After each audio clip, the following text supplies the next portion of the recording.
As if our beloved Africa doesn't have enough problems, now we are seeing a reckless war of words between Sudanese army's top brass and an eccentric Kenyan MP, both claiming their country would wipe out the other. But what's behind all of this hostility, and why engage in such incendiary rhetoric that will surely only see both sides lose? Until now, two men have been at the heart of the ongoing clashes in Sudan: military ruler Abdel Fattah al-Burhan and RSF head General Mohamed Hamdan Dagalo. According to a senior military ruler, the raging conflict has allegedly exposed an additional player, Kenya's President William Ruto. Over the past few days, angry tirades have been exchanged between Sudan and Kenya. The latest, a Sudan general daring Kenya to militarily intervene in Sudan, warning they'll all be killed.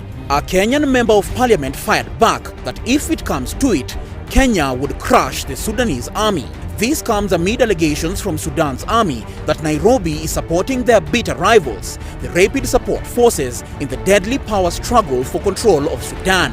Despite its air force and tanks, the Sudanese army has so far been unable to dislodge RSF fighters spread throughout Khartoum. They've become battle-hardened from all previous conflicts that have been fought in places like Darfur, Blue Nile and the Nuba Mountains, ironically at the behest of the Sudanese army. Thousands of lives lost, 3 million civilians displaced, and the capital turned into a war zone. There has been little sign that the army is coming out on top. 100 days since the conflict started, the army is still locked in conflict by a paramilitary force they created. That says it all about how they would fare if they added another strong adversary like Kenya to their most wanted list. Kenya, on the other hand, isn't in a good position either. It has a relatively tiny military considering the size of its economy and regional geopolitical influence. A paltry 35,000 active military personnel compared to Sudan's 120,000. What's more, 4,000 Kenyan troops are in Somalia under the African Union mission, while another 1,000 are deployed in the eastern DRC, which means only 30,000 frontline officers would be at the ready for any conflict with the Sudanese army.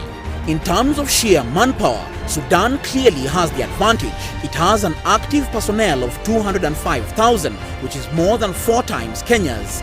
The two countries have almost equaled the number of self-propelled artillery, but Sudan has 40 rocket artillery while Kenya has 0.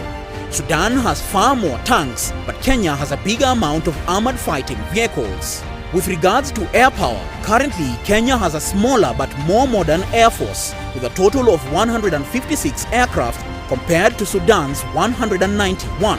Even if Sudan buys more planes, as it had pledged to do before Bashir's ouster, Kenya's pilots will still have the upper hand in terms of training and support. Because the seas are a likely theater for war between Sudan and Kenya, we can take a closer look at both the countries' naval power. Kenya has a slight edge over Sudan with 23 total ships, compared to Sudan's 18 ships. However, no matter how well both countries are armed, we believe if any of Africa's countries fight, then all of Africa loses.